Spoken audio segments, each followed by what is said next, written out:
ভালোবাসার বাংলাদেশ।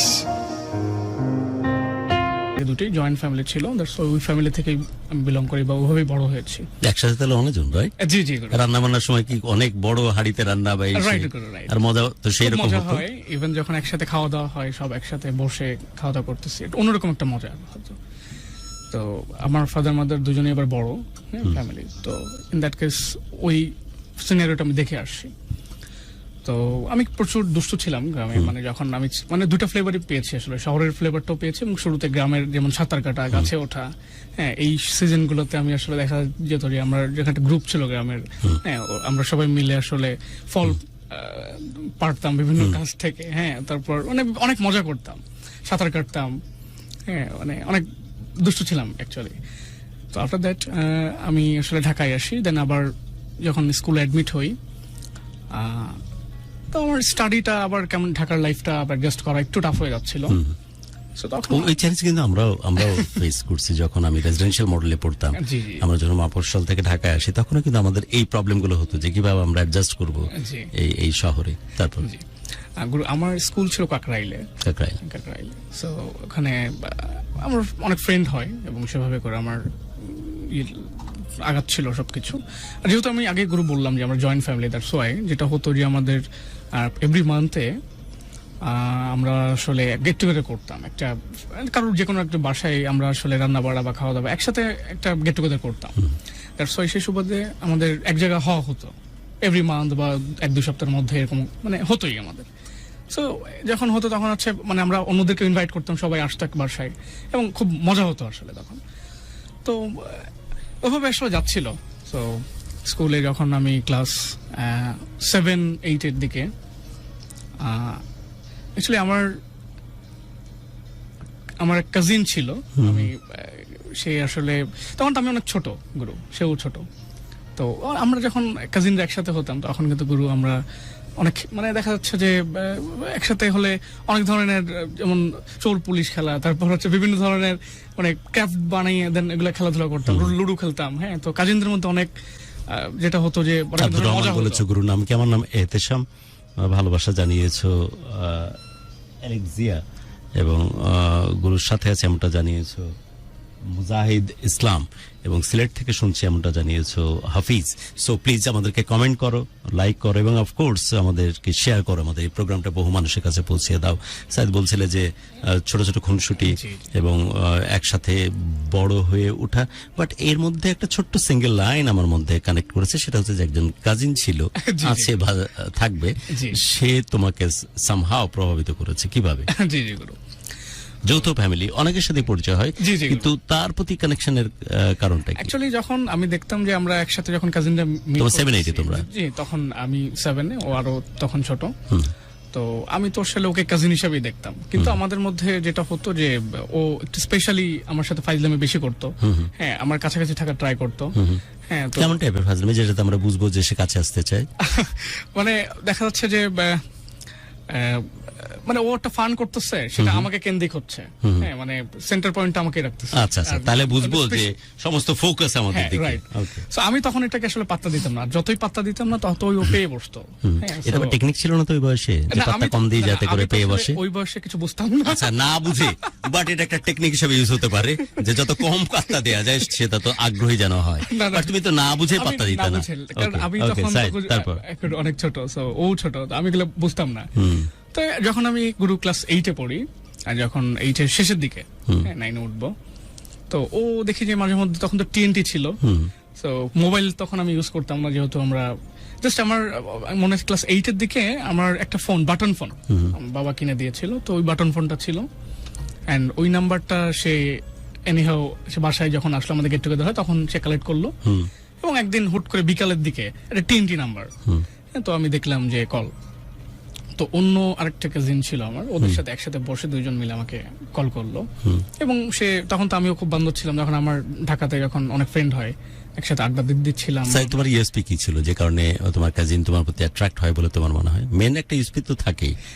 যেটা হতো যে আসলে আমি তো শুরুতেই বললাম আমি দুষ্ট ছিলাম, এবং যেহেতু গ্রামের ফিল্ডটা এবং শহরের ফিল্ডটা একসাথে পেয়েছি, দ্যাটস ওয়াই কাজিনদের মধ্যে আসলে দেখা যাচ্ছে যে অনেক ধরনের যখন খেলাধুলা অর্গানাইজ, মানে আমি আসলে লিডটা দিতাম। ও আচ্ছা, সো লিডারশিপ কোয়ালিটি এটা থাকতেই হয় আসলে। সৌর্যে বীর্যে যারা সেরা, মেয়েরা তাদেরকে পছন্দ করে আনডাউটেডলি। তারপর জি গুরু, তো তারপরে আসলে যেটা হয়, আমি তখন মানে ক্লাসের রেজাল্টও যে আহামরি খুব ভালো হচ্ছে ব্যাপারটা এমনও না, মানে আমি এভারেজ একটা না, বাদরদের সেই সময় ডিমান্ড খুব থাকে, পরবর্তী এসে ডিমান্ড কমে যায়, কিন্তু বাদরদের ডিমান্ড থাকে ইয়াং বয়সে। জি জি গুরু। তারপর তো দেখা যাচ্ছে যে মানে ওই যে আমি শুরু থেকে আমি বলেছি যে গুরু আমার স্কুল ছিল কাকরাইলে, দ্যাটস ওয়াই আমার যাওয়া আসা টোটালি আসলে একাকে যাওয়া আসা করতাম, বা স্কুল বাস ছিল তখন, ওই বাসগুলোতে যাওয়া আসা করতাম আমাদের।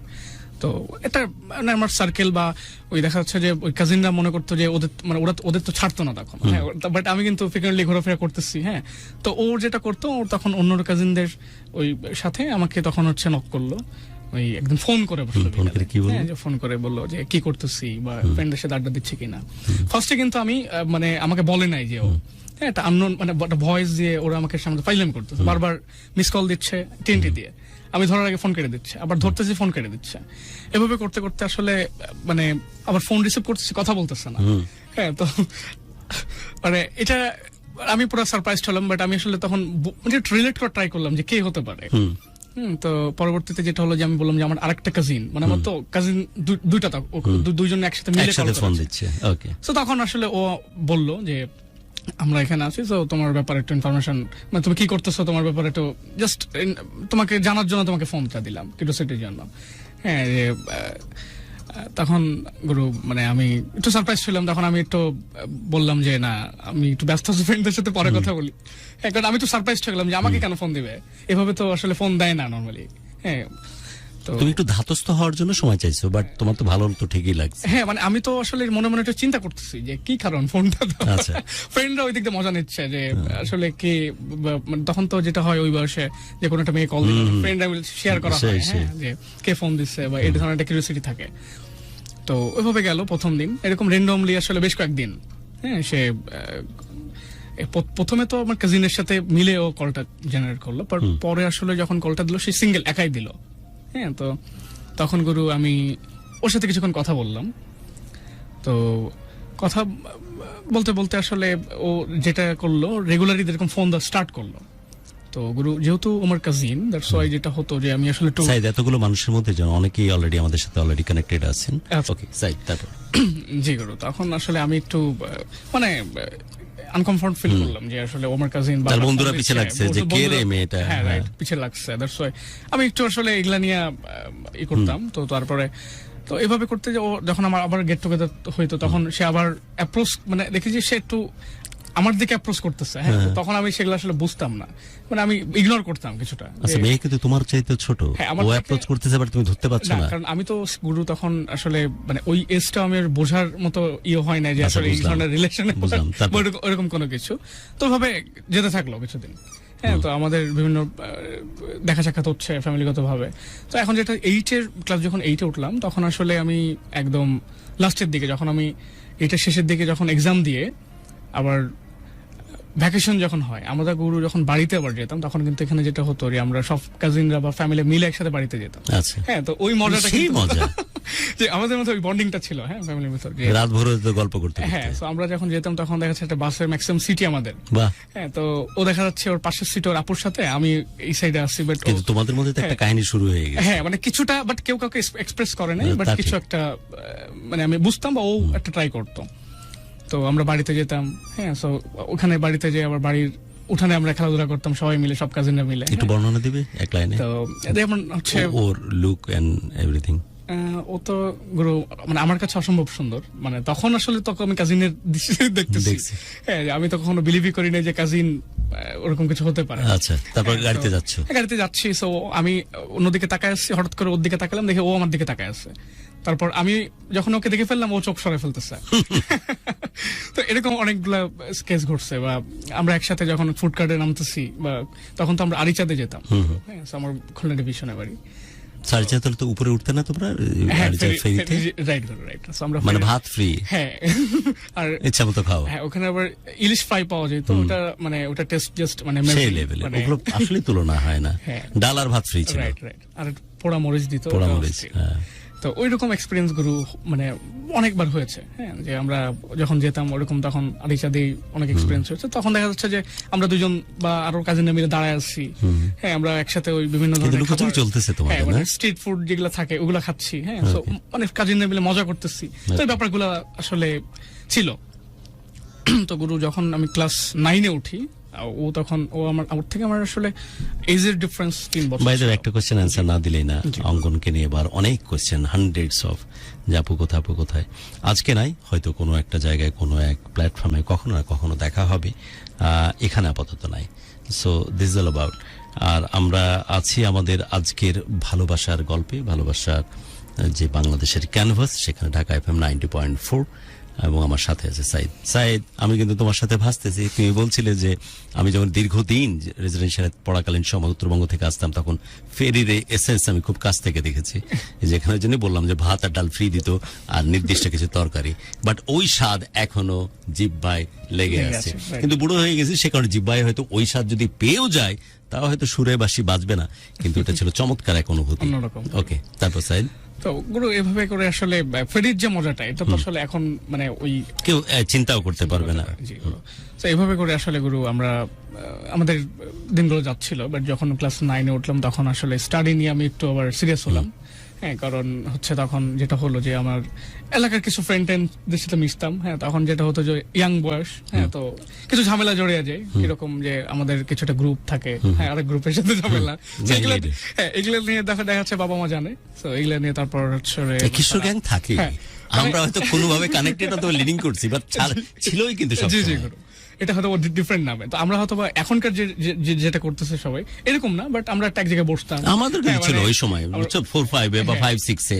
আমি একদিন মনে আছে যে একটা ছোট্ট এতটুকু পাথর একটা সুতার মধ্যে ঘোরায় এরম করে যাচ্ছি, যে অপোজিট পক্ষকে আমি হিট করবো তাই, কিন্তু সে আমাদের চাইতে বয়সে বড় এবং স্বাস্থ্যে বড়।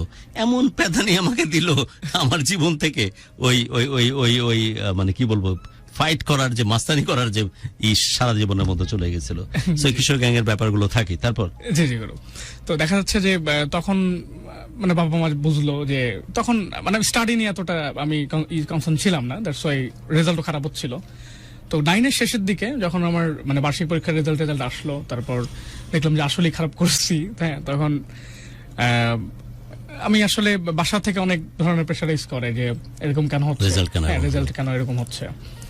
তো এর মাঝে কিন্তু গুরু ও মাঝে মধ্যে আমাকে ফোন দিচ্ছে, বাট আমি কিন্তু কোনো ওকে সাড়া দিচ্ছি না, হ্যাঁ, আমি বুঝতেছি কিছু একটা, বাট সাড়া দিচ্ছি না। তো ও যেটা করতো, ওর বড় আপু ছিল, তো একটা একদিন হঠাৎ করে রাতে যেটা আমাকে ফোন দিয়ে বসে, রাত 1টা নাকি 1:30টার দিকে, যেটা ও ফোনটা ও দেয় না, ওর আপু দেয়, দিয়ে আসলে আমাকে বলে যে ওর বিষয়টা আসলে মানে এক্সপ্রেস করে ওর আপু এট ফার্স্ট, যে ও আমাকে লাইক করে কিছুটা। তুমি কোন ক্লাসে তখন? আমি তো গুরু ক্লাস 9-এর শেষের দিকে। আচ্ছা, আর ও হচ্ছে ক্লাস 7-এ। তো ওর আপু বলে যে তোমাকে পছন্দ করে বা ভালোবাসে তোমাকে। তারপর তো আমি আসলে তখন তো সারপ্রাইজড হই, নার্ভাস হয়ে যাই গুরু, কারণ হচ্ছে যেহেতু আমার কাজিন, দ্যাটস ওয়াই আমার একটু টেনশন কাজ করে। আবার বড় বোনকে দিয়ে বলাচ্ছে, হ্যাঁ, মানে আমার টেনশন কাজ করছে, বিকজ অফ হচ্ছে আমার ফ্যামিলি যতটা জয়েন্ট ফ্যামিলি, আমরা একসাথে গেট টুগেদার করি, তো ওইটা তো আমি আসলে খুব নার্ভাস হয়ে যাই এটাতে, এবং ভয় কাজ করে যে কি হচ্ছে এটা নিয়ে। তো ও মানে ওর বড় আপু বলতে আমি ওকে বুঝাই যে এটা তো আসলে সম্ভব না, যেহেতু আমরা কাজিন, এটা কখনো আমি ভাবিনি। তো বড় আপু আমাকে অনেকভাবে ব্যাখ্যা দেয় যে ঠিক আছে, রিলেশন লাগবে না, জাস্ট আমরা মানে আমি জাস্ট ওকে যাতে কোনোভাবে একটু কনফার্ম করি যে না আমি ওর সাথে থাকবো বা কিছু একটা, সামথিং লাইক দিস। তো না হলে বড় আপু আমাকে বলে যে ও মেয়েটা মানে খাচ্ছে না, কিছু একটা করতেছে, কিছু ওষুধ খাবে, আবার কিছু এই ধরনের কিছু ব্ল্যাকমেল কথাবার্তা বলে, যেহেতু আমি আসলে খুব নার্ভাস হয়ে যাই এবং খুব মানে কিছু ভীত সমস্যা হয়ে যায় যে আসলে কি হতে পারে। হ্যাঁ, তখন আসলে জাস্ট ওকে আমি মানে যেটা করি যে মানে কিছুটা আমি নিজে নার্ভাস হয়ে বলতেছি না, ওকে তো ঠিক করতে হবে অ্যাটলিস্ট, কিছুটা ঝামেলা হয়ে গেল। হ্যাঁ, মানে দেখা যাচ্ছে আমার ফ্যামিলি কেউ জানে না তখন কিন্তু আমাদের মানে জাস্ট ওর আপু এবং ওই কাজিনটা এবং আমি ছাড়া কিন্তু এই বিষয়টা কেউ জানে না। হ্যাঁ, তো আফটার দ্যাট যেটা হলো যে আমি গুরুকে মানে ইয়েসও বলি না, নো বলি, বাট আমি ওকে আশ্বাস দেই। তো এইভাবে গুরু আমাদের কিছু কমিউনিকেশন চলতেছিল তখন, হ্যাঁ, সিরিয়াস কোনো কিছু না, বাট কমিউনিকেশনটা আমি করতেছি ওর সাথে, ফোন দিচ্ছি, আমি রিসিভ করতেছি, রাতে কথা বলতেছি। এখন এটাকে আসলে ও মনে করলো যে না ইয়েস আমার সাইড থেকে, তো এরকম কিছু একটা।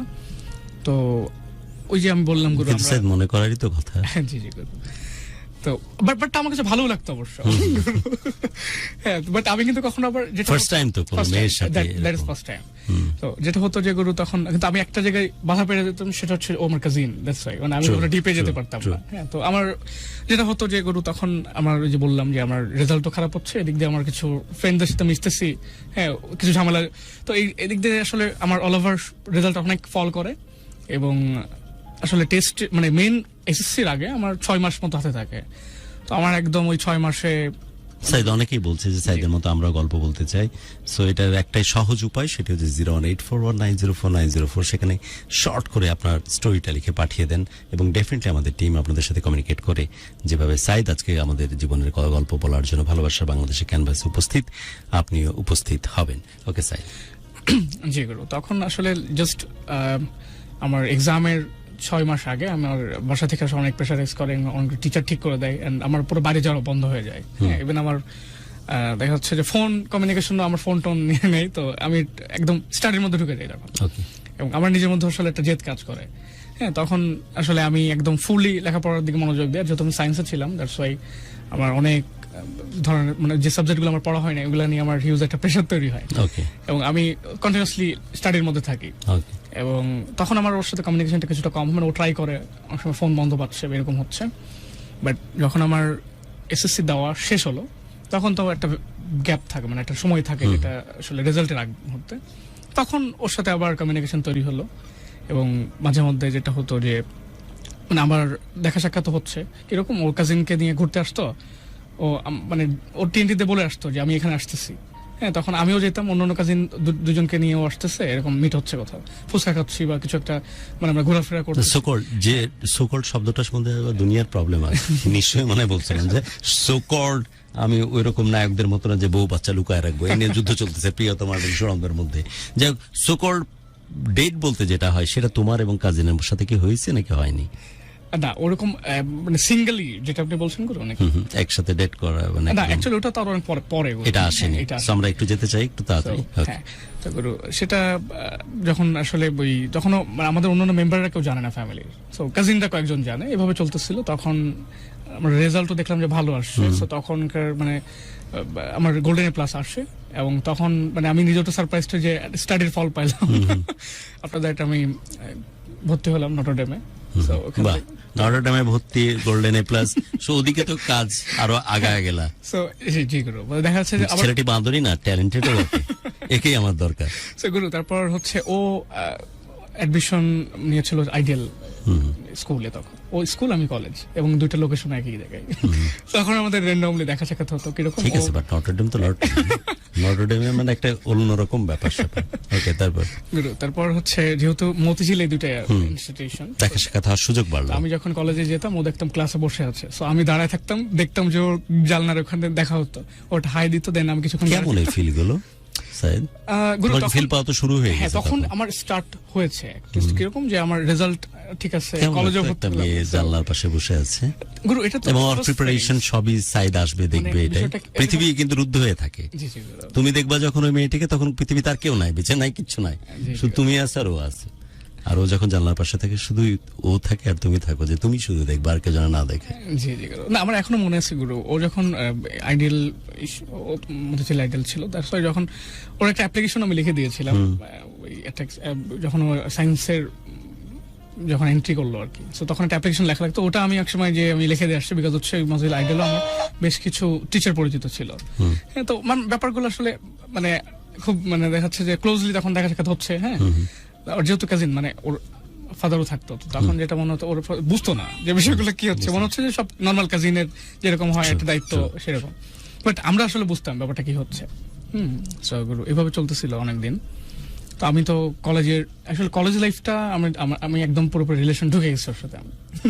হ্যাঁ, সো তখন ফার্স্ট অ্যাকনোলেজমেন্ট কিভাবে তোমার পক্ষ থেকে, নাকি ওটা বলার প্রয়োজন হয়নি, তোমরা ভালোবাসার মধ্যে ঢুকে গেছে? না, এটা অলরেডি গুরু, যখন আমি ওকে এট ফার্স্ট মানে আমি করলাম, মানে এগ্রি আমি আপুকে যখন আমি বললাম যে না ঠিক আছে চলো, সেটা তো অনেক আগে, ওইটার থেকেই না গুরু, মানে আমাদের মাঝে আসলে কি হতো, ওর এলাকায় মাঝে মধ্যে একটু ডাকতো, তখন আমরা কি হতো, ও বের হইতো, তখন বোরকা পরে বের হইতো, যাতে কেউ না দেখে আমাদের। হ্যাঁ, সো আমিও যেতাম, তখন ওর এলাকায় আমরা একসাথে হাঁটতাম, হ্যাঁ, আইসক্রিম খেতাম। সো ওভাবে করে আসলে একটা কখন সম্পর্ক তৈরি হয়ে গেছে। ওকে, এবার ফর্মালি তোমরা ডেট করছো, যাচ্ছ বিভিন্ন জায়গায় ঘুরতেছো, সো তখন কি বোধগুলো কাজ করতেছে যে আমার কাজিন সিস্টার বা কিছু এরকম? তখন আসলে আমি এগুলা কাজ করতেছিল, বাট তারপরে কেন একটা ইনভলভমেন্টের মধ্যে ঢুকে, মানে আমরা কেন একটা অ্যাটাচমেন্ট পুরো ঢুকে গেলে একদম প্রেমিক প্রেমিকা, তখন কি এগুলো আসতো? আমি এমনি কারণেই জিজ্ঞেস করছি, এই দুবিধা কিন্তু সব জায়গাতেই থাকে। তো তোমার দুবিধা তখন আসলে ও আমাকে সাপোর্ট দিত, কিরকম যে আমরা যদি আমরা স্টাডি ভালো করে করি, আমরা আন্ডারস্ট্যান্ড, বাট তোমার মধ্যে থেকে দুবিধা আসতো কিনা যে she is my cousin sister, ওর সাথে আমার প্রেম করাটা ঠিক হচ্ছে কিনা, এই বিবেকের ব্যাপার স্যাপার কি আসতো? এটা আসতো, কিন্তু কেন যেন আসলে এটা বেশি একটা কাজ করতো, বাট ওটা চাইতে ভালোবাসাটা অনেক বেশি আসতো। হ্যাঁ, সো মানে আমরা একে অপরকে সাপোর্ট করতাম, মানে যখন একজন কেউ এগুলা নিয়ে অ্যাংজাইটি ফিল করতেছি, তখন আরেকজন সাপোর্ট দিত, বিষয়টা এরকম হতো। মানে একজন বুঝাইতো। এবং আমার অন্যান্য কাজিন যারা মোটামুটি আস্তে আস্তে জানা শুরু করলো ফার্স্ট, যে না আমাদের মধ্যে কিছু একটা চলতেছে। হ্যাঁ, যে বাড়িতে আমরা টিভি দেখতেছি সবাই মিলে একসাথে বসে, বাট ও জাস্ট পিছ থেকে হাত বাড়াই দিচ্ছে, মানে এটাকে বুঝতেছে না, বাট আমরা কিন্তু বুঝতেছি, বাট দু একটা কাজিন হয়তো বুঝতেছে, বাট সব কাজিন তখনও জানে না। একটা পর্যায়ে সবাই জানলো এবং আস্তে আস্তে বড়রাও জানা স্টার্ট করলো। হ্যাঁ, তো এটা কিভাবে জানে গুরু, মানে আমার 2011 সালে আমার এপ্রিলের 2 তারিখ এট ফার্স্ট, মানে আমাদের ওই আমি বলি যে রিলেশন যদি আমি বলি একদম কোর ভাবে শুরু হলো। হ্যাঁ, যে তখন আমি কলেজে, তো আমরা একদিন সন্ধ্যার দিকে দেখা করলাম, তো ওর বাসার থেকে একটু সামনে, তো ওখানে আমার আরেকটা রিলেটিভও থাকতো। তো গুরু তখন হচ্ছে উনি বের হইলো নামাজের জন্য, তো হঠাৎ করে দেখলো যে আমরা একসাথে, হ্যাঁ, আমরা মানে একসাথে হাঁটতেছি। এটা তো কখনো আসলে হয় নাই, কেউ কোনো দেখে না যে আমাদের হয়তো সবাই মিলে আমরা একসাথে হাঁটতেছি বা এক জায়গায় বসছি বা এরকম হয়েছে, বাট সিঙ্গেলি কখনো আমরা এরকম দেখা করিনি। বাট কিছুটা সে ডাউট করলো, বাট ডাউট করছে কিন্তু বেশি কিছু ভাবে নাই, কারণ আমরা তো আসলে ওইভাবে করে আমরা রিপ্রেজেন্ট করছি যে কিছুই না বিষয়টা। তো এইভাবে কাজিনের থ্রুতে একজন জানতে জানতে মোটামুটি সবাই জেনে গেল। তো এট ফার্স্ট যেটা হলো যে হ্যাঁ, ওর ফ্যামিলি থেকে আমার ফ্যামিলি থেকে একটু প্রবলেম তৈরি হলো। হ্যাঁ, মানে ইডলানিক বাসায় একটু ঝামেলা তৈরি হলো। হ্যাঁ, যে কাজিন মানে একটু গার্জিয়ান লেভেলে যেটা হয় আর কি। বাট পরবর্তীতে আমার তখন নানা নানি বেঁচে ছিল, হ্যাঁ, তখন তারা বিষয়টা জানে এবং তারা দেখি আমি মানে আল্লাহর কাছে থ্যাঙ্কস বলবো এটার কারণে যে মোটামুটি সবাই আমাদেরকে সাপোর্ট করলো যে না ওরা স্টাডি করুক, বাট যেটা হোক যে স্টাডির পরে একটা পর্যায়ে যাওয়ার পরে দেন যদি তারা কিছু করে তো করুক, বাট ফ্যামিলির মধ্যে হলে মানে ওভার রিঅ্যাক্ট কেউ করেনি, না ওভার রিঅ্যাক্ট যে কেউ একদম যে এটা করাই যাবে না এরকম এই ধরনের কেউ করে, সবাই সাপোর্ট করলো গুরু। তো এভাবে যাচ্ছিল গুরু, ভালোই যাচ্ছিল আমাদের। হ্যাঁ, আমার এখনো স্টিল মনে আছে। তো ও যখন কলেজে উঠলো, আমি তখন ইন্টারের শেষের দিকে। হ্যাঁ, তো তখন আমার মনে আছে যে তখন আমাদের বাটন ফোনের যুগ বেসিক্যালি তখন। তো আমি অনেকগুলো ফোন কিনে নিতাম, মানে আমাদের কিন্তু রাতে কথা হতো যে একদম 12টা থেকে স্টার্ট হতো, একদম ভোর রাত পর্যন্ত কথা হচ্ছে টানা। কি কথা বলতে তোমরা এত? মানে অনেক ধরনের কথা, যে ওর কিছু ফ্রেন্ডদের সাথে কি হয়েছে সে শেয়ার, মানে শেয়ারিং যে কথা শেষ হয় না গুরু, এবং ওর আমাদের মানে ইন ফিউচারে কি হবে, হ্যাঁ, মানে আমরা ওই জিনিসগুলো আসলে কল্পনা করতাম, ওগুলা এক্সপ্রেস করতাম। হ্যাঁ, মানে অনেক ধরনের অ্যাকচুয়ালি আমাদের যে কল্পনার যে ভেসে থাকা যে বিষয়টা বলে আর কি, আমরা ওইভাবে আসলে কথা বলতাম। কথা শুরু হতো বাট শেষ কখন হয়ে যেত, মানে একদম ভোর হয়ে যেত। তখন আমি আবার ওই অবস্থায় জাস্ট রেডি হয়ে কলেজে চলে যাচ্ছি, ও স্কুলে ঘুম নাই কোনো। হ্যাঁ, না আবার এসে এরকম অনেক দিন আমাদের হলো।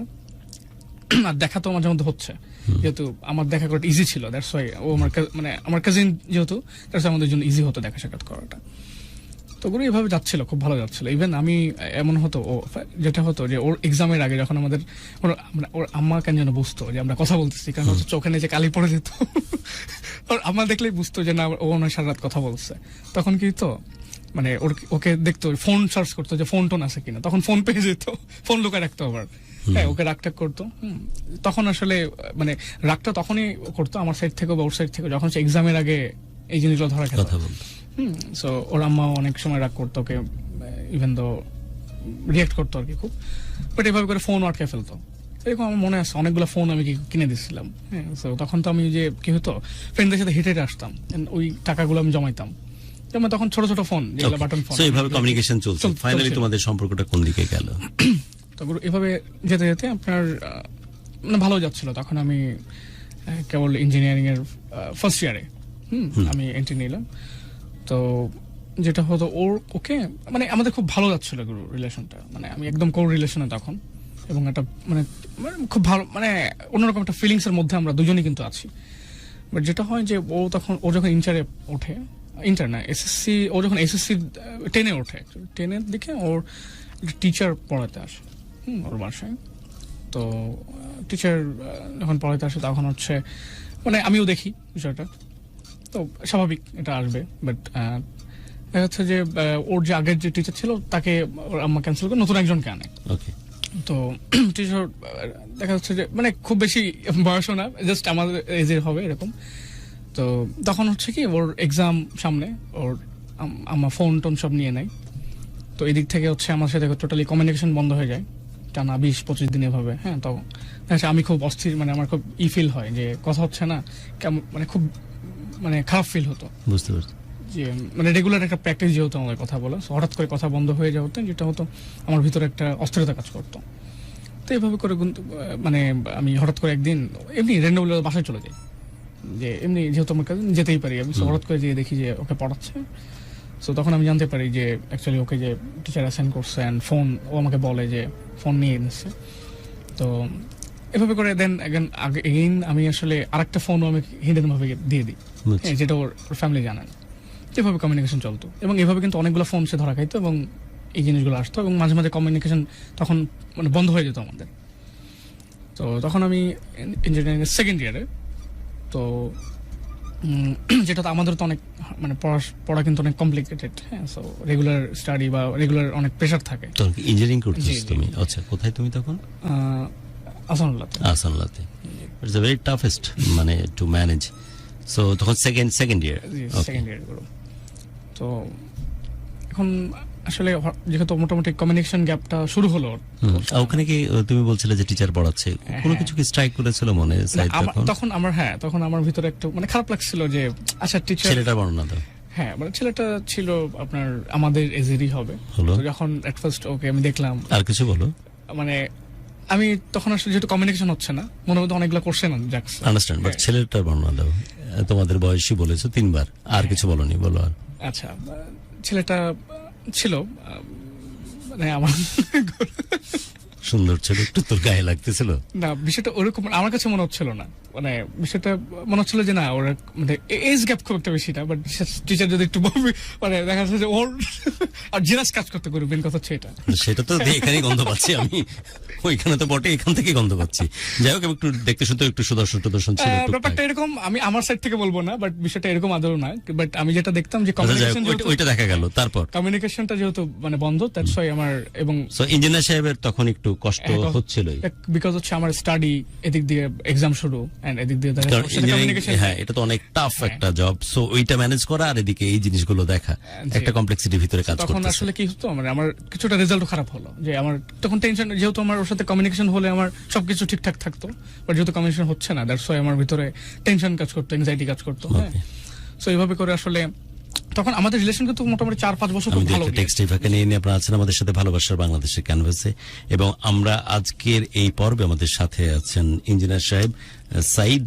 সে তার জীবনের কথাগুলো বলছিল যে অবস্থাতেই সে সম্পর্ক কন্টিনিউ করুক না কেন, কোনোভাবে কিন্তু লেখাপড়ার উপর সে তার ইম্প্যাক্ট পড়তে দেয়নি। বাট শেষ মুহূর্তে ইঞ্জিনিয়ারিং করা অবস্থায় যখন দেখলো যে কোনো কারণে হয়তো একটু প্রবলেম মনে হচ্ছে, তখন একটু সমস্যা হচ্ছিল। এই পরিস্থিতির মধ্যে আছি, এবং আহসান বারবার আমাদের সেই মানে যে ট্যাগলাইন চলে এসো বন্ধু মাটির টানে, সেগুলো বারবার বলার চেষ্টা করছেন। কত নম্বর পর্ব সেটি জানতে চেয়েছেন। আরেকজন টুইস্ট, এই যে টুইস্টিংটা আসলে শুরু হয়েছে যেমনটা আমারও মনে হচ্ছে, কারণ ছেলের বর্ণনা দিতে গিয়ে কেমন যেন এখনো মনে হচ্ছে যে সেই জেলাস ভাব, সেটা আমি স্মেলটা যেন এখনো পাচ্ছি। মিউজিক দিয়ে এমনটা জানিয়েছে মেহেদি হাসান মারুফ। সো প্লিজ শেয়ার করুন, বেশি বেশি করে কমেন্ট করুন, লাইক করে আমাদের সাথে কানেক্টেড থাকুন। আপনারা আছেন আপনাদের এই প্রোগ্রাম, যে প্রোগ্রাম বহু বছর ধরে আপনারা লালন করেছেন, ভালোবাসার বাংলাদেশ, ঢাকা FM 90.4। ওকে সাইদ, আমরা কিন্তু এই জেলাসির গন্ধ শুধু আমি না, আমার বন্ধুরা পাচ্ছে, সবাই বলছে যে টুইস্টিং শুরু হয়ে গেছে। ওকে, তারপর কি হলো?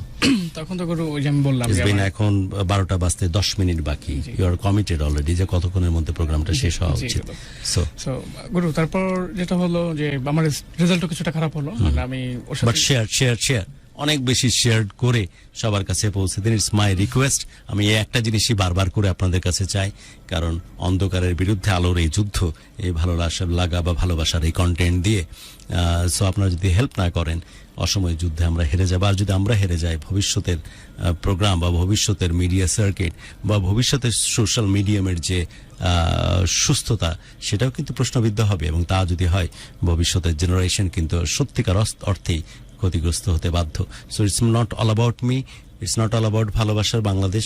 যেখানেই ভালো কন্টেন্ট আছে সেগুলোকে প্রমোট করার চেষ্টা করুন, আর যা নেগেটিভিটি সেগুলোকে পরিত্যাজ্য করুন, না হলে ভবিষ্যতের জেনারেশন সত্যিকার অর্থেই অন্ধকারের মধ্যে নিমজ্জিত হতে বাধ্য।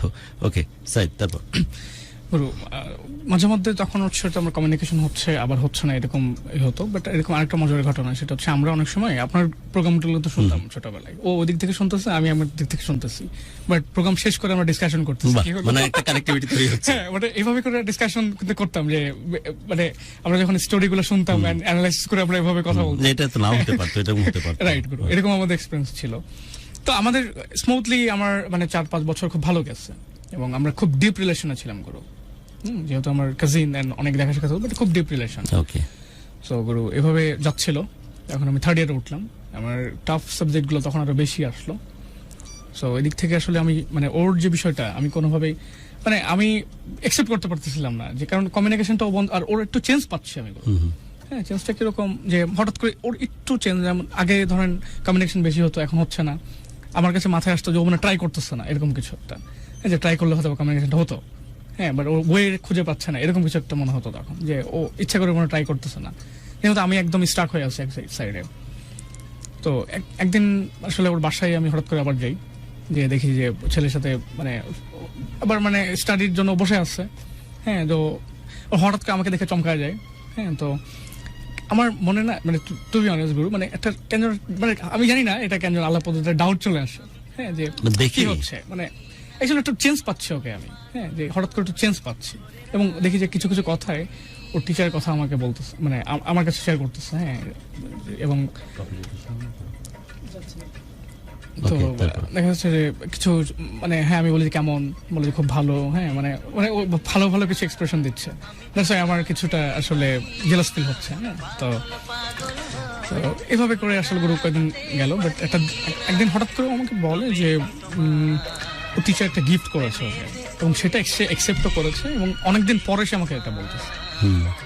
মৃত্যুর ভেতরে পানি গড়াচ্ছে গুরু, আমি তো কিন্তু তখন টিউশনই করি, তো আমি কিন্তু কোনোভাবে মিলাতে পারতেছি না যে আসলে গিফট টিচার, আমি তো অনেক মেয়ে পড়িয়েছি তখন, বাট এরকম তো কখনো আমি স্কোপ দিই বা কখনো আমিও বুঝলেও ব্যাপারটাকে ওরকম প্রায়োরিটি দিই নাই। হ্যাঁ, তো ওর ক্ষেত্রে এটা কেন, তখন আমি জেলাস ফিল হতো, তখন কিন্তু ওর সাথে আমি একটু রুড হইতাম তখন। এটা আমি যেটা আমার ফল ছিল আমি সেটা মানে স্বীকার করতে বাধ্য, আমি সেটা করবো। আমি তখন একটু রুড হয়ে যেতাম, তুমি এতদিন পরে কেন বললা, তুমি আগে কেন বললা, ঠিক আছে দিতে পারো, ফাইন। এরকম ছোট ছোট কিছু ইনসিডেন্ট ছিল যেটাতে আমার প্রতি মানে ওর ওরকম হিসেবে তাকে কেন হালকা একটা ডাউট তৈরি হলো। বাট আমাদের আবার রিলেশন মানে দেখা যাচ্ছে বিভিন্ন ডেজ গুলা আমরা কিন্তু খুব ভালোভাবেই পালন করতেছি। হ্যাঁ, যেমন ভ্যালেন্টাইন্স ডে, তারপর হচ্ছে আদার্স ডে, কোথাও না কোথাও যেন একটু আমরা ঘুরতাম, টিসি ঘুরতাম, বিভিন্ন জায়গায় রিক্সায় ঘুরতাম। হ্যাঁ, সো আমরা মানে অনেক ঘোরাফেরার মধ্যে থাকতাম। সো ফ্যামিলি, ও আমাদের বাসায় আসতো, হ্যাঁ ওর ফ্যামিলি আসতো, আমরা ওদের বাসায়, মানে রেগুলারই কিন্তু এরকম হচ্ছে, এবং একটা ডিপ রিলেশন যেটা বলে। তো এইভাবে করে আসলে অনেকগুলো ফোন মানে ওর আম্মা নিয়ে নেয়, এবং অনেকগুলো এইভাবে করে কমিউনিকেশন বন্ধও হয়। যখন 3rd ইয়ারে তখন আমারও খুব প্রেশার থাকে পড়াশোনার। তো একদিন আসলে হঠাৎ করে মানে আমার মানে একদম দুপুরবেলা আমি কথা বলতেছি, বাট আমি এমনি একটা জানি না ওটা কিভাবে আসলে গড গিফটের এই জিনিসটা ছিল। আমাকে বলি যে তোমার মানে আমার এর মধ্যে অনেকগুলো ইনসিডেন্ট আমি দেখছি যেটাতে আসলে মনে হচ্ছিল যে না ওদের মানে কিছু একটা মনে হয় চেঞ্জটা আমি পাচ্ছি। হ্যাঁ, তো একদিন আমি ওর ডিটেলসটা দেখি ছেলের, যে কে আমি একটু চ্যাট করি ওর সাথে, হ্যাঁ যে কি হচ্ছে বা এরকম। হ্যাঁ, তো ও তখন অ্যাকচুয়ালি ওর এসএসসি পরীক্ষা কিন্তু শেষ, তখন ও ইন্টারে। ওকে, তো ছেলেটা কিন্তু এসএসসি তো পড়িয়েছে, ইন্টারে এসে পড়াচ্ছে, সো একটা লং টাইম। তো মানে ওর টিচার সম্পর্কে যদি আমি কিছু বলি ও খুব রেগে যায় তখন। তো আরো কিছু ইনসিডেন্ট ছিল, এবং যেটা আমি আসলে পরে জানি। হ্যাঁ, আরো তো আমি একদিন মানে বিকালের দিকে ওকে, বিকালই হবে, আমি ওকে আন্দাজে বলতেছি যে তোমাদের মধ্যে যে কিছু একটা হচ্ছে সেটা আমি অলরেডি জানছি, এমনি জাস্ট এমনি। যে আমার কাছে কিন্তু সমস্ত এভিডেন্স আছে, বিকজ তোমার টিচারের ফ্রেন্ড হচ্ছে আমারও ফ্রেন্ড। তোমার কোনো এভিডেন্স নেই, এমনি বলছো? আমি এমনি বলছি, Okay. মানে কোনো জাস্ট এমনি, মানে কোনো আমি কারণ বুঝতেছি। ছাড়া, Okay, কারণ okay, ছাড়া, okay, okay, মানে তারপর? স্ট্রংলি বলছি। তারপর হ্যাঁ, যে একদম তুমি যদি প্রমাণ চাও, আমি প্রমাণ দিতে পারি, কারণ ওদের কমন ফ্রেন্ড, আমারও ফ্রেন্ড ওই ছেলের। হ্যাঁ, so আমি সমস্ত এভিডেন্স আছে, সো তুমি দেখা সাক্ষাৎ করছো এখানে সেখানে, অনেক ধরনের, তুমি লেটার দিছো, আমি আন্দাজে বলছি টোটালি এটা গুরু। দিয়ে মানে তুমি ওকে লেটার আমি আন্দাজে বলছি টোটালি, বুঝতে পারছি। বাট ও যেটা মানে ও দেখি হঠাৎ করে একটু ঘাবড়ে গেল। আচ্ছা। হ্যাঁ, তখন ওর ভয়েসটা আমি মেপে দেখলাম যে ও ঘাবড়াবে কেন এরকম। হ্যাঁ, তো আমি ওকে বলছি তোমার সাথে রিলেশনটা আমি আর রাখবো না, এখনই ফ্যামিলি সবাইকে জানাচ্ছি, এটা আমি এখানে স্টপ করে দেবো, যদি তোমাকে সত্য বলো তাহলে আমি সব মানে এগুলা ওকে ঠিক আছে আমি মেনে নিব, আস্তে আস্তে মেনে নিব। তো গুরু তখন মানে ও একটু মানে নার্ভাস হয়ে যায়, এবং ও নার্ভাস হয়ে মানে ও যখন নার্ভাস হয় তখন কিন্তু আসলে ও মানে ওকে যা ইচ্ছা তাই করানো যায় এরকম। তো আস্তে আস্তে ও তখন মানে এইভাবে বলে যে হ্যাঁ আমিও কিছুটা আমি উইক হয়ে গেছি, আমি ওনাকে গিফট দিচ্ছি, অ্যান্ড মানে আমি একটা লেটার লিখছি, মানে স্বীকার করা শুরু করে দিল। স্টার্ট করলো। তুমি তো এমনি বলছো। আমি এমনি বলছি কথার কথা, মানে আমি জাস্ট কথা এইটাতেও ভয় মানে নার্ভাস হয়ে সত্য কথা বলা শুরু করে দিয়েছে। ওকে, তারপর এমনি বললাম, কিন্তু স্ট্রংলি বলছি, বুঝতে আমার পারছি, কাছে এভিডেন্স আছে। বুঝতে পারছি। তারপর তো এভাবে গুরু হঠাৎ করে স্বীকার করলো, কিন্তু আমার না তখন আকাশ ভেঙে পড়ছে আমার মাথায়। কি অবস্থা?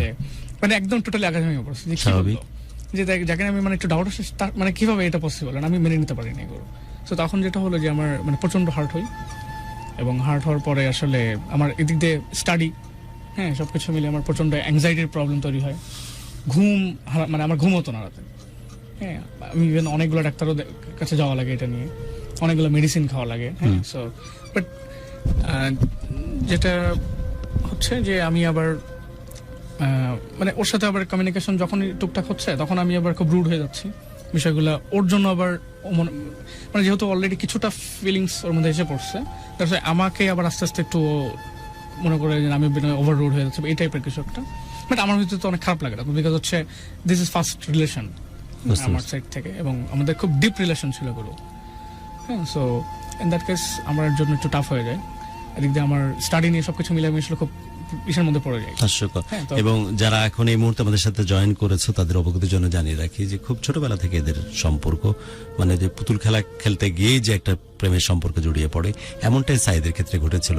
এবং সাইদের সাথে সম্পর্কটা যখন পরিণত পর্যায়ে যায় এবং সাইদের সাথে সম্পর্কটা যখন প্রাতিষ্ঠানিক রূপ নেওয়ার সময় প্রায় এসে চলেছে, সাইদ কিন্তু একাডেমিক ভাবে একদম আর্লি এজ থেকে কিন্তু ভালোভাবে নিজের পড়ালেখাটা অন্তত চালিয়ে গেছে। আমরা শুনেছিলাম যে এসএসসিতে গোল্ডেন এ প্লাস, এবং পরবর্তীতে নটরডেম, দেন ইঞ্জিনিয়ারিং করেছে একটা রেপুটেড ইউনিভার্সিটি থেকে। এবং ইঞ্জিনিয়ার সাহেবের সব ইকুয়েশনই মিলতেছিল, কিন্তু হঠাৎ করে আউট অফ কিউরিসিটি হোক বা অবচেতন মনেই হোক, তার গার্লফ্রেন্ডকে একবার বলেই বসে যে তোমার টিচারের সাথে একটা প্রেমের সম্পর্কে তুমি জড়িয়ে পড়েছো, এবং প্রয়োজনীয় সমস্ত এভিডেন্স আমার আছে, কারণ ওই টিচার আমারও কমন ফ্রেন্ড, এমন একজন ফ্রেন্ডের মাধ্যমে আমি সমস্ত তথ্য পেয়েছি। এটা ফান করে বলুক আর আউট অফ কিউরিসিটি বলুক, কিন্তু মেয়েটি অ্যাকনলেজ করে বসে যে আসলে আমি প্রেমের সম্পর্কে জড়িয়ে পড়েছি ওই টিচারের সাথে। তো ফান করে বলা বা আউট অফ কিউরিসিটি থেকে বলা, কিন্তু কোনোভাবেই সাইদ এই কথা শোনার জন্য প্রস্তুত ছিল না। তো স্বাভাবিকভাবে একটা মানুষ তখন ডিস্ট্রয়েড হয়ে যায়, একটা মানুষের মাথায় আকাশ ভেঙে পড়ে, এবং তাকে বিভিন্ন রকমের মেডিকেশনের আওতায় নিয়ে আসতে হয় যাতে করে তার ইঞ্জিনিয়ারিংটা ফাইনালি সে কমপ্লিট করতে পারবে কিনা, এরকম একটা কোয়েশ্চেনের মধ্যে দাঁড়িয়ে যায় জীবন। তারপর মানে গুরু ও কিন্তু এট ফার্স্ট স্বীকার করে না, ও কিন্তু অনেক ঘুরাইছে। যখন হচ্ছে আমি দেখতেছি ঘুরাচ্ছে ওর মানে কিছুটা আমার মধ্যেও না, আমি বুঝে যাই যে ওর কিছুটা লুকাচ্ছে, বিকজ হচ্ছে আমার তো একদম ছোটবেলা থেকে আমাদের রিলেশন, ওর ব্যাপারগুলো আমিও জানি, আমার ব্যাপারগুলো ও জানে। দ্যাটস ওয়াই ওর যে চেঞ্জটা এটা আমি বুঝতে পারি। তুমি আরো চেপে ধরো, একটা পর্যায়ে এসে স্বীকার করে। আমি বলি যে একটা সাইকোলজিক্যাল গেম চলতেছিল দুইজনের মধ্যে। আমি লেটারটা আমার এই মুহূর্তে আমার কাছে আছে, সো তোমার কাছে যেটা আছে আমি জাস্ট ওটা ক্রস চেক করব, এটা তোমার কিনা, তুমি যেটা আছে ওটা তুমি আমাকে দাও।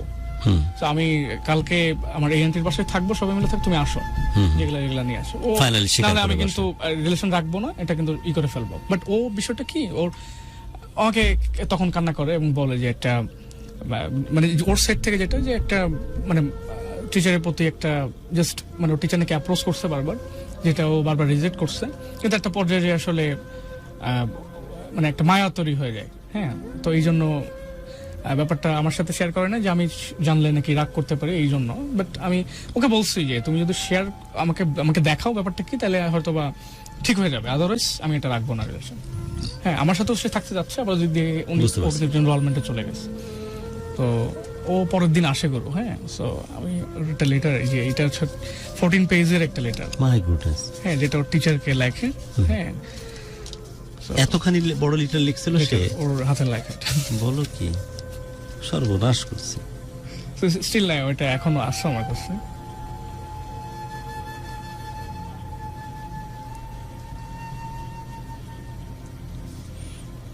একটা জায়গাতে চোখ পড়লো, মানে ওই মেয়েটি, যে মেয়েটির সাথে জ্ঞান হওয়ার পর থেকে সাইদ কানেক্টেড, যাকে সে ভালোবাসে।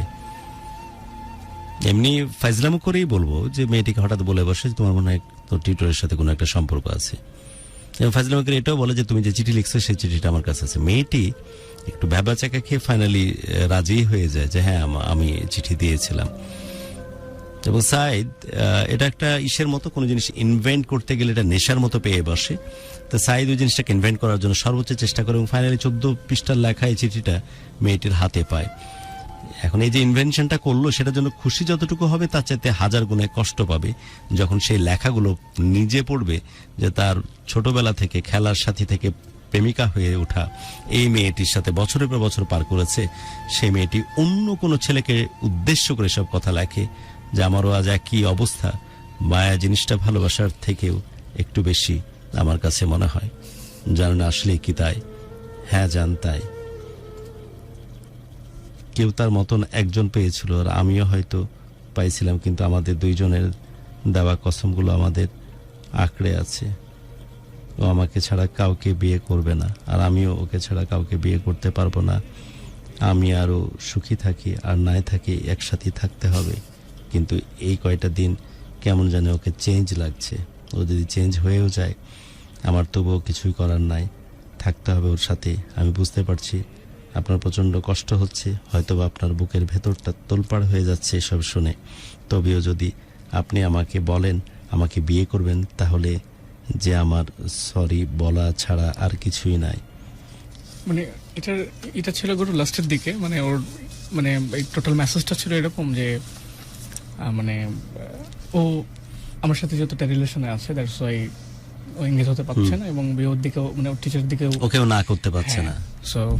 সো নিরঙ্কুশ সম্পর্ক কিন্তু তোমার সাথে না, আবার দ্যার ইজ এ প্রবাবিলিটি যে সম্পর্কটা অন্যদিকে টার্ন হয়েও যেতে পারে। হ্যাঁ, সো গুরু এটা যখন আমি আসলে দেখি তখন, তারপর এখন তুমি এন্ডের দিকে যাও, মানে তোমার গল্পটা একটু শেষ পরে যখন ও এসে সবকিছু বলে, দেন গুরু আমি মানে একটু শক, মানে আমি একদম পুরো একটা ইসের পড়ে যাই আমি, মানে আমার কি বলবো সাইকিয়াট্রিস্টের কাছে যাওয়া লাগছে এটা নিয়ে। আমার ঘুম হতো না, মানে আমার টোটালি রিয়াক্ট, আমি এখানে দেখবেন ওর সাথে আমি খুব রিয়াক্ট করতাম যখন এগুলো নিয়ে, বিকজ আমি তো মানতে পারতাম। আবার ওকে জেলাসের জন্য দেখা যাচ্ছে যে আমি অনেকজন চ্যাটিং করতাম ইচ্ছা করে, আমার কোনো কাজিনদের সাথে কথা বলতাম না ইচ্ছা করে, মানে ওকে জেলাসির জন্য। তখন আমার তো আসলে খুব মানে আমি অ্যাগ্রেসিভ হয়ে গেছিলাম। হ্যাঁ, তো আফটার দ্যাট আমাদের 6 মাসে আমাদের কখনো ব্রেকআপ হয় না গুরু। এই 10 বছর রিলেশনে কোনোদিন ব্রেকআপ হয় না। 10 বছর সাইদ? ইয়েস। তুই তো ভাড়া গোটা দুনিয়া দেখার সুযোগই পাস না রে ভাই। একটা মেয়ে দেখতে দেখতে লাইফ বাদ দিয়ে দিচ্ছে, মেয়ে আর ইঞ্জিনিয়ারিং এর পড়া, আর কি দেখবি বেটা তুই? তেরা जीना बेकार है यारा, तू बंधुत्व नहीं करता, तू शराब भी नहीं पीता, सिगरेट नहीं पीता।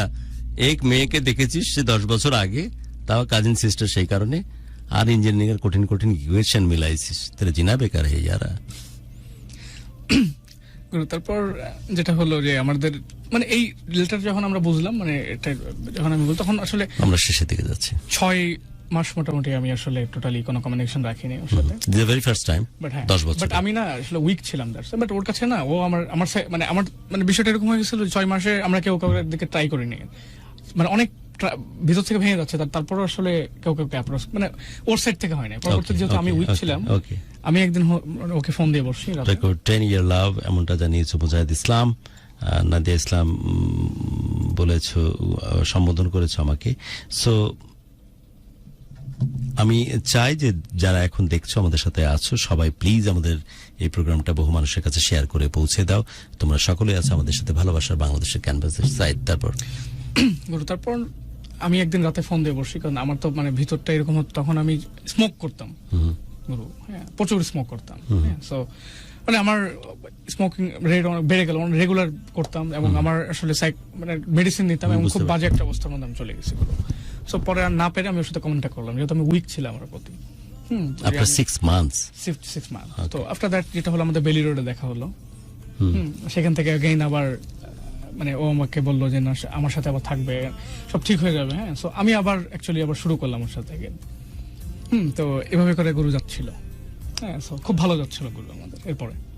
হ্যাঁ, তো এর মাঝে আসলে মাঝে মধ্যে মানে একদিন রাতে আবার ও আমাকে বলে যে এর মাঝে ওদের আবার কমিউনিকেশন হয়েছিল কয়েকবার, বাট কমিউনিকেশনটাও ডিপে নেয়নি।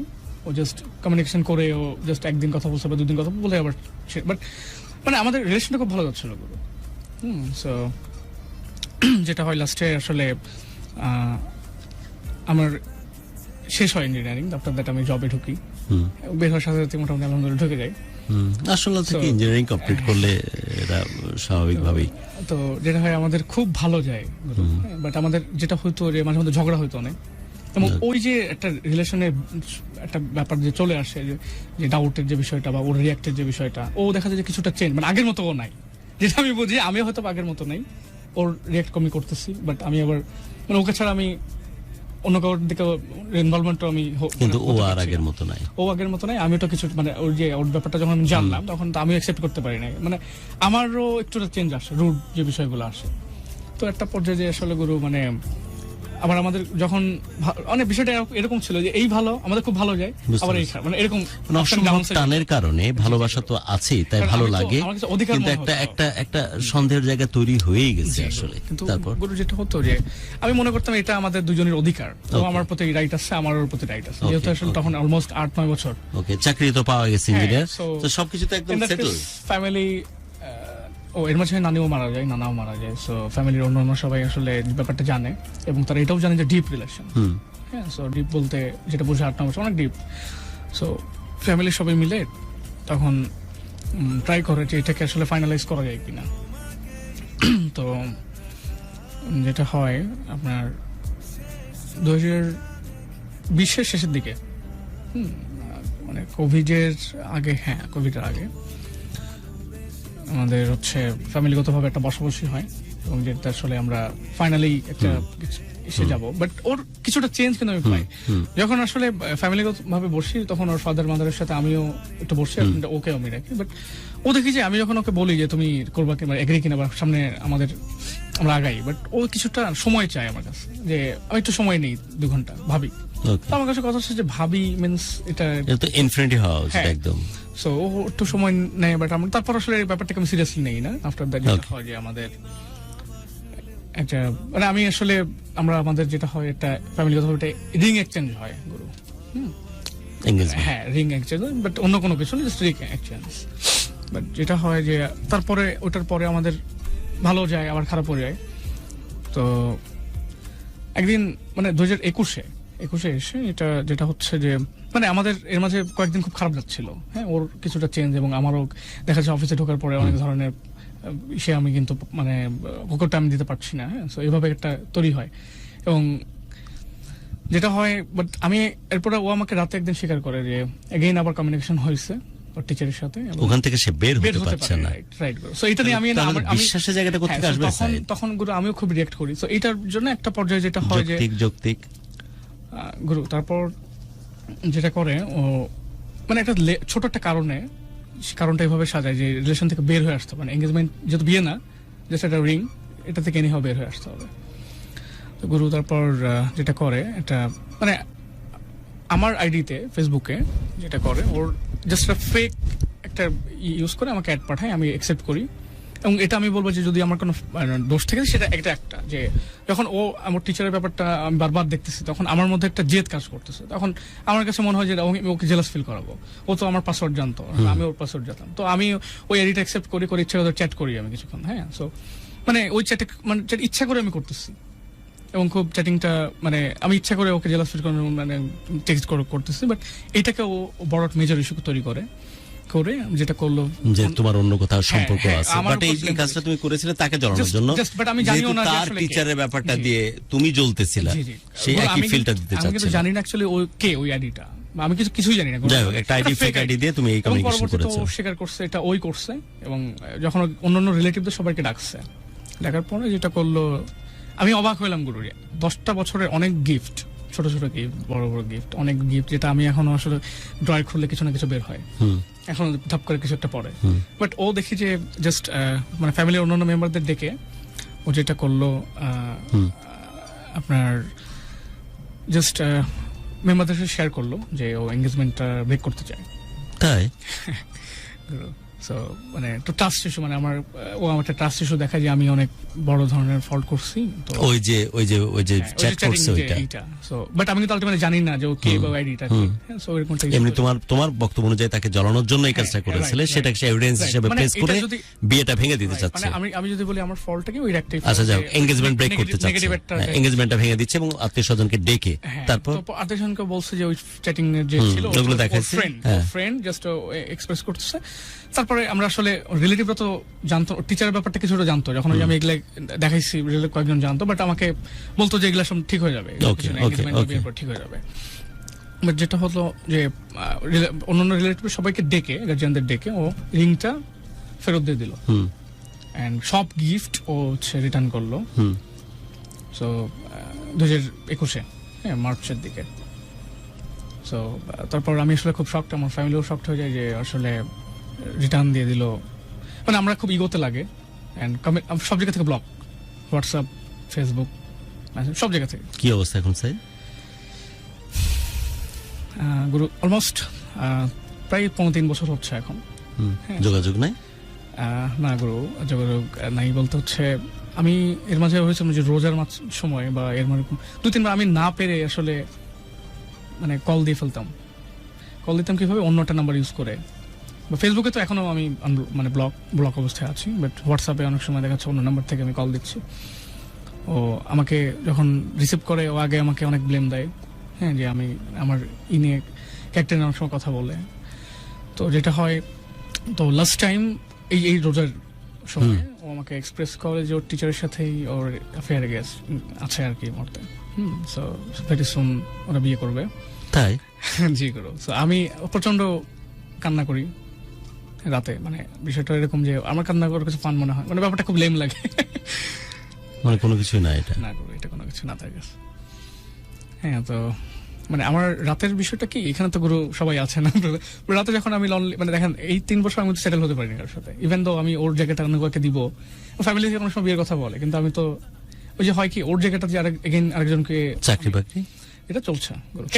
ক্যারিয়ারে কোনো সমস্যা? গুরু ওর চলে যাওয়ার পরে আমি অনেক মানে সাফারিংস এর মধ্যে দেখেছি, বাট ক্যারিয়ারের জায়গা ঠিক আছে, ওটা ঠিক আছে। ওটা যেমন আমার আসলে মানে আমি এত বাজে অবস্থার মধ্যে দেখেছি, তারপরে কখনো আসলে ও চলে যাওয়ার পরে যে আমি কিসের অপেক্ষা চাই বা কি, বাট তারপরে কি হয়, তুমি ড্রাগস নাও না, তোমাকে দেখলি কিসের অপেক্ষা চাই গুরু? এখনো মানে আমি এক্সপেকটেশন থেকে তুমি শুনছো না মেয়ের কাছ থেকে যে মেয়ে ওই তার টিচারের সাথে সম্পর্কে জড়ায় পড়েছে? আমার বিলিভ হয় না, সে মেয়ে নিজেই না বলছে। হ্যাঁ, বিলিভ হয় না, বিকজ হচ্ছে যখন মানে একটা মানুষের মানে একটা লাভ কিভাবে চেঞ্জ হয়ে যায়, যে মেয়েটা আমার জন্য লাইক মানে ইভেন যা ইচ্ছা তাই করতে পারো, ইভেন তো মরতেও পারতো, এরকম একটা আমি তাকে দেখছি। তোমাকে তো একরকম বাধ্য করছে সম্পর্কে আসার জন্য। হ্যাঁ গুরু, আমি মানে এটা লাভ যে বিষয়টা মাঝে কিন্তু এরকম দেখা হয়েছিল ওর সাথে 3 বছর তো আমার কমিউনিকেশন নাই টোটালি, বাট এর মাঝে একদিন এই যে ঈদের এই ঈদ, রোজার ঈদ, তার আগের ঈদে আমি ফ্রেন্ডের সাথে গেছি যমুনাতে, তো হঠাৎ করে ওর সাথে দেখা হয়েছে আমার এই ফার্স্ট। হ্যাঁ, এই 3 বছরে রিলেশনে প্রথম দেখা। একা ছিল না, ওর কিছু মানে ফ্যামিলির ইস্যুর সাথে ছিল, বাট হঠাৎ করে দেখার পরে আমিও তাকাচ্ছিলাম, মানে আমার অটো ভিতর কেমন ফিল হয় গুরু, ধক করে। হ্যাঁ, যে আমি কিন্তু গুরু অফিস থেকে আসার সময় অনেকদিন ওর বাসার সামনে দিয়ে আসি, ভাবি যে যদি বারান্দায় থাকে বা কখনো যদি নিচে থাকে, এরকম একদিন হয়েছে। একদিন আসতেছি তখন জানুয়ারি কি ফেব্রুয়ারির দিকে এরকম হবে, তো জাস্ট আমি আসতেছি ওর বাসার সামনে দিয়ে, দেখি যে ও দাঁড়ায় আছে। হ্যাঁ, দেখছিল তোমাকে? আমাকে দেখছে, পরে আমি কিছু স্টপ করে দিচ্ছি রিক্সা, ও আবার নিজেই আসছে, তারপর এসে বলে যে রিক্সা থেকে নামো। আমি তখন নামছি, নামার পরে আমরা যে রোডে যে আমার রিলেটিভ এট ফার্স্ট দেখছি ওই রোডেই আমরা হাঁটতেছি আবার আগে। বাট বিষয়টা এমন দেখেন গুরু, তখন কোন আমাদের মধ্যে নামতে বললা, নামলা, তারপর একটা মানে ব্যাপারটা কিন্তু এরকম যে কোনো অধিকার নাই, লাইক এক সময় এই রোড দিয়ে আমি হাত ধরে হাঁটতাম, এত অধিকার এখন কিছুই নাই। এখন আসলে নামতে বললো, নামলা, তার নামার পর কি করতে? আমরা এগেইন ওই রোড দিয়ে হাঁটলাম, কিছু কেমন চলতেছে রিসেন্ট অ্যাক্টিভিটিস গুলো, নরমাল কথাবার্তা বললাম, আমি ওকে জিজ্ঞেস করলাম ওর কেমন যাচ্ছে, এসে আমাকে দেখলো, দেখার পর বলতেছে যে আমি চেঞ্জ হয়ে গেছি। হ্যাঁ, সম্পর্ক কি নরমালাইজ হয়? আসলে গুরু হয় না, মানে দেখেন আমার তখন মনে চাচ্ছিল যে ওকে আমি একটু হাগ করি বা আমি ওকে হাতটা ধরি, কিন্তু আমি সেটা পারি নাই। এটা থেকে মানে ব্যাড ফিলিংস আর কি হতো। ওভারনাইট একটা মানুষের প্রশ্নে আমার সম্পূর্ণ অধিকার আছে, এখন কিচ্ছু নাই, কিছু নাই গুরু। আরেকজনের মানে আমি ধরেন 8-9 বছর 10টা বছর হিউজ টাইম। তার সাথে বড় ব্যাপার যে তোমাদের জ্ঞান হওয়া, বড় হওয়া সব একসাথে গুরু। এটা থেকে বের হওয়াটা তোমার জন্য টাফ। করছি যে গুরু এইভাবে কোশ্চেন করছি যে তুমি যদি এরকম হতো, যে অনেক মানুষের তো এরকমও হয় যে ওয়াইফ চলে যাচ্ছে এক জায়গায়, সেটা এনে দেন আবার একদিন সংসার শুরু করছে, তোমার সাথে আমার এঙ্গেজমেন্ট হয়েছে মোটামুটি। আমি যখন বাইরে বের হই অনেক সময় কোশ্চেন করে অনেকে, কারণ সোশ্যাল মিডিয়াতে গিয়েছিল এটা, তখন আমি খুব বিব্রত বোধ করি এবং আমি আসলে খুব মানে ও তো যেহেতু একটা অ্যাটাচমেন্ট আছে, ওর কাছে যমুনাতে দেখার পর কি ফিল আসছিল? আমার ধক করে উঠছিল বললে, দেখার কথা হয়েছিল ছিলাম তো আমি বারবার ঘুরে ঘুরে আবার ওর কাছে যাচ্ছি, বাট আমি মানে ওর দিকে তাকাচ্ছি, আবার ও তাকাচ্ছে এরকম, বাট কথা হয়নি গুরু। দূর দূর থেকে দেখলাম ও কিছুক্ষণ তাকা থাকলো, আবার আমিও কিছু তাকা থাকলাম। ওর যেহেতু সাথে ফ্যামিলি ছিল তো গুরু, তখন আমি আসলে ওই কথা বলার স্কোপ পাইনি গুরু। ইঞ্জিনিয়ার সাহেব, এই মেয়েকে নিয়ে বড় হওয়া, এই মেয়েকে নিয়ে জীবনের পথ চলা, এখানে কি জীবনের ভালো লাগা ভালোবাসা বন্ধ হয়ে থাকবে নাকি সামনের দিকে আগাবে? ও তো বন্ধ হয়ে থাকেনি গুরু, সেটা ঠিক আছে ওর সাইড ও থেকে। সিরিয়াসলি ওর মতো করে সম্পর্কে জড়িয়ে পড়েছে টিউটরের সাথে, এবং সম্পর্কটা বরাবরই ছিল আসলে। ইঞ্জিনিয়ার সাহেব প্যারালালি হয়তো তোমার সাথে সম্পর্কটা রেখেছিল, এবং বৈবাহিক সম্পর্কে যাচ্ছে খুব শীঘ্রই, যেমনটা তুমি বললে। জি জি গুরু, আমার সাথে তোমার কি হবে ইঞ্জিনিয়ার সাহেব? যেটা আসলে আমার কাছে এখন মনে হয় গুরু, যে ভালোবাসাটা মিন্স হচ্ছে এমনই না যে আমার একসাথে এক ছাদের নিচে থাকতে হবে। লাভ জিনিসটা ডিফারেন্ট জিনিস, যেটা আসলে আজীবন কখনো এটা হয়তো ফিকে হবে, বাট এরকমই যদি হয় তাহলে যাকে ভবিষ্যতে ঘরে নিয়ে আসবে সে আবার ডিপ্রাইভ হবে না তো? গুরু সেটা না, মানে আমার যেই আসুক না কেন, আমার চেষ্টা থাকবে আসলে তাকে হ্যাপি করা। এবং লাভের যে বিষয়টা, বা মানুষের লাভ জিনিসটা তো অ্যাকচুয়ালি মায়া গুরু, যেটা আমি বলছি। লাভ কিন্তু মায়া। যেমন দেখেন, আমি যদি বড় কোনো অকারেন্সও করি, আমার ফাদার মাদার কিন্তু আমাকে চালিয়ে ফেলে দিতে পারবে না, বা এগুলো ব্যাপার আছে যে লাভের বিষয়টা আসলে, যে আমি আজকে রিলেশন ছিলাম কালকে শেষ, আমি ওকে দুর্নাম করব, আমি ওকে পারা যায় না। বাট সেটা আসলে আমার কাছে মনে হয় না। তাহলে যেটা হতো, ওদের আমি অনেক প্রবলেম করতাম, আমি ওই ছেলেকে অনেক প্রবলেম করতাম, ওর করতাম, অনেক এভিডেন্স ছিল আমার কাছে, আমি কিছু করিনি। ওই ফেসবুক যে ফেক আইডি, সেটা নিয়ে আমি সাইবার ক্রাইমে মামলা করতে পারতাম, বাট সেটা আমি করিনি। তুমি বলো তোমার কি হবে ইঞ্জিনিয়ার সাহেব, তোমার কথা বলো। আমার বাসা থেকে অনেক সময় বলে, বাট আমি যে ওই যে সিরিয়াস যে বিষয়টা, যে এগেইন কারোর সাথে আবার সিরিয়াস হতে হবে, সেটা আসলে এখন হতে পারেনি। 3 বছর অলরেডি চলে গেছে তো, বাট অনেক সময় এঙ্গেজ হতে চাইছে অনেকে, বাট আমি কেন যেন ওই ফিলিংসটা, বা ও কিন্তু যে ওর থেকে অনেক মানে দেখাচ্ছে যে সুন্দর অনেকেই আছে, বাট মনে হচ্ছে ওই মানে আমার কাছে ওয়ার্ল্ডের সব থেকে বেশি বিউটিফুল। হ্যাঁ, মানে ওর মতো আমি সবাই, মানে যেই আসুক না কেন, সবার মধ্যে ওকে খুঁজি। এই জিনিসটা হয়। আমাদের অনেক স্মৃতি আছে, অনেক মেমোরি আছে, লটস অফ মেমোরিজ। হ্যাঁ, যে এখানে ঢাকার শহর। ভালোবাসা কি নামে ডাকতে থাকি এটা গুরু আমি এখানে বলতে চাচ্ছি। তো আমাদের ঢাকাতে তো অনেক জায়গায় যাওয়া আসা হয়েছে, ঘোরাফেরা, অনেক মেমোরিজ ছিল। যখন আমি ওখানে যাই, ইভেন তো গুরু আমি কিন্তু অনেক সময় একা ঘুরি, এনজয় করি, একাকিত্বকে এনজয় করি। হ্যাঁ, যে একা ঘুরতেছি আমি, ওই প্লেসগুলোতে যাচ্ছি, বাট ও জানে না। হ্যাঁ, এরকম কিন্তু হয় গুরু, যে লাভ মিন্স হচ্ছে আপনি তার প্রতি একটা আছে, একটা কিছু একটা আছে, বাট সেটা যে প্রকাশ করতে হবে বিষয়টা এমন না। অপ্রকাশিত অনেক কিছু কিন্তু থেকে যায় লাইফে। হ্যাঁ, তো আমার জায়গা থেকে আসলে আমি নিজেকে যতটুকু স্টেবল রাখা যায় ট্রাই করতেছি, বাট অনেক সময় হয় না, তখন চোখ দিয়ে পানি বের হয়ে যায়। নামাজে বসতেছি, তখন পানি বের হয়ে যায়, কি আর করার। রিসেন্টলি যেটা হয়েছে আপনার এই লাস্ট মাসে, জুন মাসের 15 শুরুর দিকে ওর বড় আপুর তো বিয়ে হয়েছিল, তো বেবি হয়েছে, বেবিটা হসপিটালে ছিল। তো আমি আমার জায়গা থেকে, যেহেতু আমার কাজিন, আমার ফ্যামিলি, আমার মা সব আমি দেখতে যাই। হসপিটালে যেয়ে দেখি যে ও আছে, সাথে ওর টিচার, ফ্যামিলিগতভাবে সব একসাথে। তখন আমি আসলে বুঝে যাই যে ওরা হয়তো ফ্যামিলিগতভাবে দেন হয়ে গিয়েছে। সো আমরা, মানে ও আমার সাথে তার কথা হয়নি, ওর সাথে আমার এই যে রোজার সময় কথা হয়েছে, আমাকে অনেক নোংরা অনেক কিছু বলে ও ব্লক করে দিচ্ছে। মানে ওর টেন্ডেন্সি থাকে যে আমাকে যাতে ওর বিভিন্নভাবে আঘাত দেওয়া যায়। তো আমি আসলে খুব নর্মাল, মানে আগে তো আসলে ওর সাথে সহ্য করতে কষ্ট হতো, আর এখন তো আমি সামনে দেখে অভ্যস্ত হচ্ছি। অনেক বেশি পরিমাণ কষ্ট হয়, সেটাকে আসলে প্রকাশ করা হয়তো বা হয় না, কিন্তু খারাপ তো গুরু লাগেই, যেহেতু আমরা তো রক্ত মাংসে গড়াই মানুষ, তাই না? সো এই যে 2 দিন আগে আসলে জানলাম যে ওদের হয়তো বা 2-3 সপ্তাহের ভিতরে বিয়ে হচ্ছে, এবং ফ্যামিলিগতভাবে হয়তো ওদের একটা অলরেডি হয়ে গেছে, এবং সে কি হয়ে গেছে, আক্ত হয়ে গেছে, কিছু একটা হয়েছে, এবং আমি আসলে বলতে চাচ্ছি না। এবং আমি যেটা জানলাম এবং সরাসরি দেখলাম, যেহেতু আসলে ও ফ্যামিলি জামাইয়ের অধিকার নিয়ে আসলে সবকিছু করতেছে এখন, এবং আমি কালকে জানলাম, অন্যান্য আমার একটা আন্টি আসলো, বললেন যে ওরা এই 2 সপ্তাহের ভিতরে অথবা 3 সপ্তাহের মধ্যে ওরা একটা বিয়ের প্রোগ্রামে মানে দিকে যাচ্ছে। তো এই আর কি করে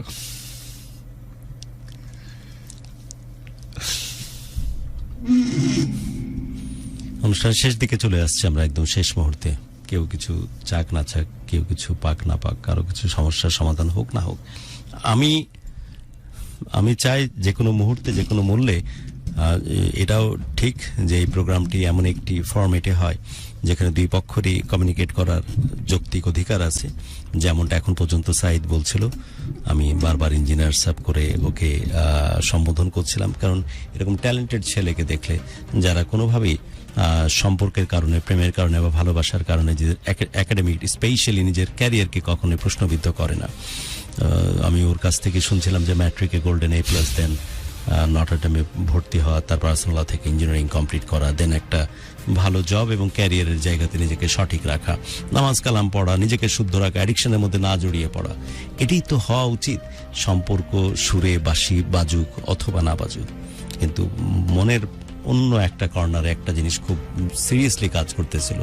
যারা সত্যিকারে মানুষকে ভালোবাসতে জানে, যারা অনেক যত্ন করে মানুষকে ভালোবাসে, যারা অনেক বেশি কেয়ারিং তারা ভালোবাসার মানুষের প্রশ্নে, যারা প্রেমটাকে সত্যিকার অর্থে আরাধ্য জিনিস হিসেবে চিন্তা করে নেয়, যারা প্রেমের ক্ষেত্রে সত্যি জ্ঞানের পরিচয় দেয় না। কারণ আমার সাইদের মতো এরকম ইয়াংস্টার এবং জ্ঞানী ছেলে কয়টাই বা সমাজে পাওয়া যায়, যে ডক্টর ইঞ্জিনিয়ারের স্বপ্ন আমরা দেখি। একজন ইঞ্জিনিয়ার, রেপুটেড ইউনিভার্সিটি থেকে পাশ করা একজন ইঞ্জিনিয়ার আমার পাশে বসা। সো এই ছেলেটি যদি সত্যিকার অর্থে জ্ঞান দিয়ে, চিন্তা দিয়ে, প্ল্যান করে প্রেম করতো, তাহলে কিন্তু আজকের এই পরিস্থিতি তাকে পড়তে হতো না।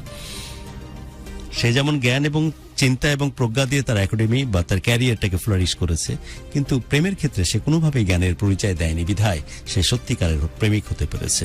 কিন্তু সত্যিকারের প্রেমিক হওয়ার জন্য যে পরিমাণ রক্তক্ষরণ তার ভেতরে হচ্ছে, এখন তার কষ্টের মাত্রা যে সুতীব্র রূপ নিয়েছে, যে মানুষটি পড়ে তার একান্ত অধিকার, এবং এই অধিকারটা এমনি এমনি আসেনি, বরং এই মেয়েটি তাকে প্রভোগ করেছে দিনের পর দিন, এবং একটা পর্যায়ে তাকে সম্পর্কের দিকে নিয়ে গেছে একদম আর্লি এজ থেকে। এবং এই যে পুতুল খেলার সাথী থেকে প্রেমময় সম্পর্কে যাওয়া, এই এই এই এই চক্কর থেকে বাইর হওয়া কোনো ছেলে বা মেয়ের পক্ষে কিন্তু খুব সহজ না। যত বেশি আমরা বলি না কেন যে না, ও ওর মতো জীবন যেহেতু চালাচ্ছে, তুমি তোমার মতো করে জীবনটাকে কেন সামনের দিকে এগিয়ে নিচ্ছ না? It's freaking tough, it's freaking tough, it's really freaking tough. যে আমরা যখন একসাথে কারোর সাথে বড় হই, জীবনকে, ভালোবাসাকে, মহব্বতকে, প্রেমকে, মায়াকে একসাথে দেখি, এবং 1-2 বছর না 10টা বছর যখন একসাথে চলি, তখন ইটস রিয়েলি ফ্রিকিং টাফ ওই সম্পর্ক থেকে বের হয়ে আসা। এবং এখন শুধু চাওয়া আমার একটাই, যে কোন ফরম্যাটে আমার সাইদ ভালো থাকে। কারণ এই সাইদ, এই ছেলেটি সম্পর্কে যখন জড়িয়ে যায়, তখন কাজিন সিস্টারের সাথে তার সম্পর্কটা কতটুকু সঠিক হবে, এটা বিবেক বহির্ভূত কিনা, এই ভাবনার কারণে কখনোই সম্পর্ক আসতে চায়নি।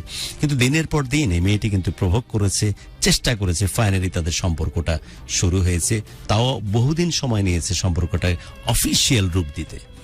কিন্তু আনফর্চুনেটলি যখন সম্পর্কটা সামনের দিকে এগিয়ে যাচ্ছে, সব ঠিকঠাক, সেও নিজেকে, নিজের ক্যারিয়ারকে, নিজের একাডেমিক কোয়ালিফিকেশনকে সঠিক রেখে সামনের দিকে এগুচ্ছে, যাতে করে পারিবারিকভাবে কোনো প্রতিবন্ধকতা না আসে তাদের প্রাতিষ্ঠানিক সম্পর্কের ক্ষেত্রে। সব যখন ঠিকঠাক মতো সে ইঞ্জিনিয়ারিং কমপ্লিট করে তার ক্যারিয়ারে সঠিকভাবে সব জায়গা ঠিকঠাক হয়েছে, আপোষেই কিন্তু বৈবাহিক সম্পর্কে যেতে পারতো তারা দুইজন মিলে। কিন্তু এর মধ্যে মেয়েটি আরেকটি সম্পর্কে জড়িয়ে যায়।